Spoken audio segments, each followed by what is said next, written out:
റെയിൽവേയെ പൂട്ടിക്കണം. അതുമാത്രമാണ് ഇപ്പോൾ CPMന്റെ പ്രധാന ലക്ഷ്യം. തിരുവനന്തപുരം സെൻട്രൽ റെയിൽവേ സ്റ്റേഷനെ അവിടെ നിന്ന് പൂട്ടി പൂർണ്ണമായും റെയിൽവേ സ്റ്റേഷനെ എടുത്ത് കളയാൻ പറ്റുമെങ്കിൽ അങ്ങനെ തന്നെ വേണം. അതാണ് ഇപ്പോൾ CPMന്റെ പ്രധാന ആവശ്യം. കഴിഞ്ഞ ദിവസം DYFI ഉൾപ്പെടെയുള്ള നേതാക്കൾ റെയിൽവേക്ക് നേരെ പ്രതിഷേധവുമായി എത്തിയിരുന്നു. RPF അവരൊക്കെ എടുത്ത് തോട്ടിലേക്ക് എറിഞ്ഞുവെന്നാണ് സമൂഹ മാധ്യമങ്ങളിലെ കളിയാക്കലുകൾ. റെയിൽവേ ഭൂമിയിലെ കനാലിൽ മാലിന്യം നീക്കുന്നതിനിടെ അപകടത്തിൽ മരിച്ച ജോയിയുടെ കുടുംബത്തിന് ഉചിതമായ നഷ്ടപരിഹാരം അനുവദിക്കണം എന്ന് സംസ്ഥാനത്തെ റെയിൽവേ ചുമതലയുള്ള മന്ത്രി വി അബ്ദുറഹ്മാൻ റെയിൽവേയോട് ആവശ്യപ്പെട്ടിരിക്കുകയാണ്. ഇക്കാര്യം ഉന്നയിച്ച് കേന്ദ്ര റെയിൽവേ മന്ത്രിക്ക് കത്തെഴുതുകയും ചെയ്തിട്ടുണ്ട്.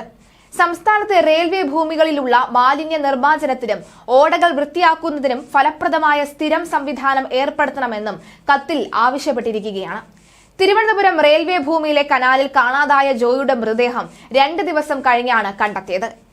വലിയ തോതിൽ മാലിന്യം അടിഞ്ഞുകൂടിയതിനാൽ രക്ഷാപ്രവർത്തകർക്ക് കാനയിലൂടെ മുന്നോട്ട് നീങ്ങാൻ കഴിഞ്ഞിരുന്നില്ല. മഴക്കാലത്തെ കെടുതികൾ ഒഴിവാക്കാൻ മാലിന്യം നീക്കണമെന്നാവശ്യപ്പെട്ട് തിരുവനന്തപുരം കോർപ്പറേഷൻ അധികൃതർ റെയിൽവേക്ക് നിരവധി തവണ കത്ത് നൽകിയതായാണ് അറിയുന്നത്. എന്നാൽ മഴ തുടങ്ങിയ ശേഷം മാത്രമാണ് മാലിന്യം നീക്കാനുള്ള പ്രവർത്തികൾ ആരംഭിച്ചത്.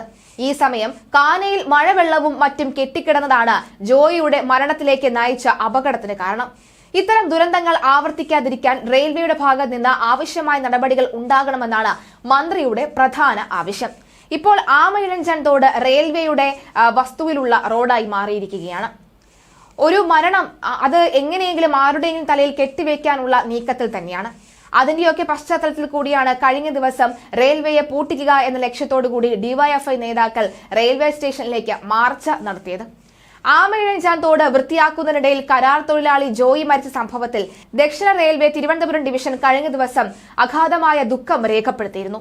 സംസ്ഥാന ജലസേചന വകുപ്പിനും കീഴിലുള്ള ഈ കനാലിന്റെ മൊത്തം ദൈർഘ്യത്തിന്റെ 1% മാത്രം വരുന്ന റെയിൽവേ യാർഡിന് അടിയിലൂടെ കടന്നുപോകുന്ന ഭാഗം സാമൂഹിക ഉത്തരവാദിത്വത്തിന്റെ ഭാഗമായി ആണ് വൃത്തിയാക്കുന്നതിന് റെയിൽവേ തയ്യാറായത്. ജലസേചന വകുപ്പിലെ പരിചയസമ്പന്നരായ കരാറുകാരെയാണ് പണി ഏൽപ്പിച്ചത്. അപ്രതീക്ഷിതമായ കുത്തൊഴുക്കാണ് ദുരിതത്തിന് വഴിവെച്ചത് എന്നും റെയിൽവേ പത്രക്കുറിപ്പിൽ വ്യക്തമാക്കുകയാണ്. കോർപ്പറേഷൻ പരിധിയിൽ അലക്ഷ്യമായി മാലിന്യങ്ങൾ വലിച്ചെറിയുന്നതാണ് ആമയിഴഞ്ചാൻ തോട്ടിൽ മാലിന്യങ്ങൾ കുന്നുകൂടുന്നതിനുള്ള കാരണമെന്നും റെയിൽവേ കുറ്റപ്പെടുത്തി. മാലിന്യങ്ങൾ അടിഞ്ഞുകൂടുന്നത് തടയുന്നതിനുള്ള കർശനമായ നടപടികൾ ഉണ്ടാകണം. കുറ്റക്കാരെ കണ്ടെത്തി പിഴ ചുമത്തണം. മാലിന്യങ്ങൾ നിക്ഷേപിക്കുന്നത് തടയുന്നതിന് കോർപ്പറേഷൻ നടപടി കൈക്കൊള്ളണം. തോട് കടന്നുപോകുന്ന റെയിൽവേയുടെ ഭാഗത്ത് ഒഴുക്കിന് ഒരു തടസ്സവുമില്ല എന്നും അവർ വിശദമാക്കി. 12 കിലോമീറ്ററോളം വരുന്ന ആമയിഴഞ്ചാൻ തോട് കേരള സർക്കാരിന്റെ ജലസേചന വകുപ്പിന് കീഴിലുള്ളതാണ്. ഈ തോടിന്റെ 117 മീറ്റർ മാത്രമാണ് റെയിൽവേ യാർഡിന് താഴെ കടന്നുപോകുന്നത്. സാമൂഹിക ഉത്തരവാദിത്വം ഏറ്റെടുത്ത് ജലസേചന വകുപ്പിലെ പരിചയസമ്പന്നരായ കരാറുകാരെയാണ് തോട് വൃത്തിയാക്കുന്നതിനുള്ള ചുമതല റെയിൽവേ ഏൽപ്പിച്ചത്. എന്നാൽ അപ്രതീക്ഷിതമായി ഉണ്ടായ കുത്തൊഴുക്കിൽ ജോയി വെള്ളത്തിൽപ്പെട്ട് കാണാതാവുകയായിരുന്നു. തോടിന് ഏകദേശം 4 അടിയോളം താഴ്ച മാത്രമാണ് ഉള്ളത്. ശുചീകരണ പ്രവർത്തനങ്ങൾ നടക്കുന്നതിന്റെ സാധ്യതകൾ ജോയി വിലയിരുത്തുന്നതിനിടെ ആണ് അപകടമുണ്ടായത്. സംഭവ സമയത്ത് ജോയിയുടെ കരാർ സൂപ്പർവൈസറും ഒപ്പമുണ്ടായിരുന്നു. ജോയിയുടെ മൃതദേഹം മാലിന്യങ്ങൾക്കൊപ്പം റെയിൽവേ വളപ്പിൽ നിന്ന് 750 മീറ്റർ മാറി തകരപ്പറമ്പ് ഭാഗത്താണ് കണ്ടെത്തിയത്. ഇത് ഈ ഭാഗം വെള്ളത്തിന്റെ ഒഴുക്ക് തടസ്സപ്പെട്ടിട്ടില്ല എന്ന് വ്യക്തമാക്കുന്നതാണ്.